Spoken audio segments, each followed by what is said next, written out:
Hey guys, welcome back to the channel, and we're here to review a superhero film, but not the one that you expect, not one of the kinds that you expect. This is from way back in 1991, a science fiction superhero film called The Guyver. And it's based on the Japanese manga series of the same name by Yoshiki Takaya, and it is I think a collaboration between Shochiku Films and some Americans.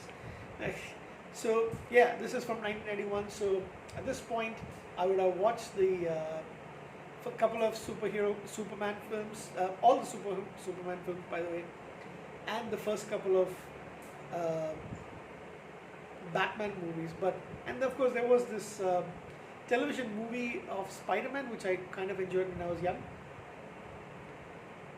But this was the one that I watched after that. I believe, if I'm not mistaken, I believe the first time I watched this was on VHS tape in 1992, I guess. So yeah, got a lot of memories of this particular movie. I've watched it a few times, maybe like 5 or 6 times since. And yeah, so here we review it. The movie stars Mark Hamill, struggling. This is a B movie, by the way, and the acting is pretty terrible. And Mark Hamill with a mustache plays a CIA agent. The cover of the film kind of lets you feel that it's Mark Hamill he is the hero, but he isn't. In fact, it is actually somebody called Jack Armstrong, who I do not think I've ever seen since then. He plays Sean Barker, who later becomes the Guyver. Vivian Wu plays Mizuki Segawa. I do not know if I've seen her in anything since then. Oh yeah, she was in Teenage Mutant Ninja Turtles Part 3. And they go back to the past. So anything else? She was in the Joyler Club, but I've never seen Joyler Club. So yeah, and she's terrible, by the way. She just cries and cries and cries. So basically, the Guyver is this kind of device. I think it's alien technology where it gives the wearer, a suit, an armor which is almost impenetrable. But there is a ball-like device on the top which comes towards the head, and if you press that, that is I think the only Achilles heel. And Dr. Tetsu Segawa from the corporation Kronos, he decides that this device is not fit to be in the hands of the company, so he steals it, and he is contacting his lead, the CIA agent Max Reed, played by Mark Hamill. Unfortunately, before he can hand it over to Reed, and Max Reed doesn't have any clue as to what the device is all about. He just knows that there's something important.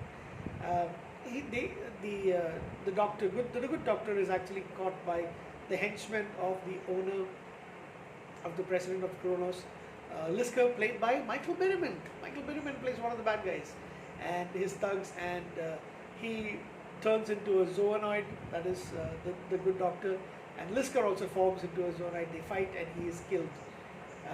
Lisker takes the device, takes the box, thinking that it contains the Guyver unit, but in fact the Dr. Sagawa has actually hidden it in a box in the trash dump nearby. So the young lady, who is the daughter of Dr. Sagawa, Mizuki Sagawa, played by Vivian Wu, is informed about her father's death by Max Reed, and then the guy who is basically trying to be her boyfriend is Jack Armstrong's character, Sean Barker. So he follows them to where the dead body was found, or the remains were found, and he accidentally finds the Guyver device. When he is attacked by some goons in the middle of the night, he accidentally activates it when trying to fight them off, and he converts into this. That the suit is pretty cool. In fact, I think it's the second movie. The suit is a lot better. But yeah, he's a martial arts student anyway. But then with this device, he gives a lot of power. So he beats them off. He gets a little bit scared. And then he tries to go and meet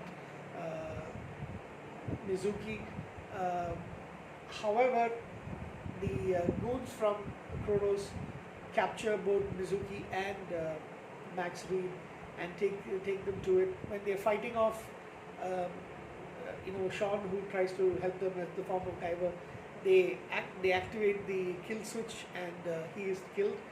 He is destroyed as well. They take the unit. However, the unit resurrects him. That was actually funny to watch. And so he comes back in their headquarters, and he beats off everybody. Unfortunately, Max is experimented on, and he morphs into this cockroach kind of zoonoid. Unfortunately, he was not in the system for too long, so he dies as soon as he activates. The head of the Kronos, what's his name now? I think David Gale, Fulton Balkers, who played by David Gale. He also goes into this true form as a Zoa Lord and tries to beat up Sean, but the Guyver's defense mechanism activates on the chest, and it basically bursts off cannons, and it's kind of fun to watch, to be honest. And he destroys most of the laboratory and the evil guy. He leaves with Mizuki after deactivating the Guyver units. So that's basically the movie. It's kind of cheesy. The acting is really bad. Jack Armstrong and Vivian Wu are terrible, to be honest. Most of the characters are pretty bad in their acting. Michael Berryman included, and you also have Jeffrey Combs, who plays one of the scientists in the corporation. The goons they acting really bad. They act like a caricature of 80s and 90s black guys in rap and videos and stuff. And it's really, really, really bad. So is Mark Hamill. I think Mark Hamill was basically looking for a payday because he was struggling to find serious roles, and this was one of the ways that he actually got it. But having said all that, I still like the Guyver quite a bit because I really like the suit. I like that particular device, and it's very handy too. So, yeah. What can you say? The Guyver. I will review the second part, the sequel, in a few days. That is way better. But this one, it's got a little special place in my heart for me because I really liked it as a kid. What was I, like 15 when I watched it? 15, I guess. 15 or 16 when I watched it for the first time. I really enjoyed this movie quite a lot, and I didn't recognize Mark Hamill the first couple of times that I watched it, and then realized later, it's actually Luke Skywalker. Michael Berryman, Jeffrey Combs, two character actors. Is Michael Berryman still alive? Oh yeah, he is.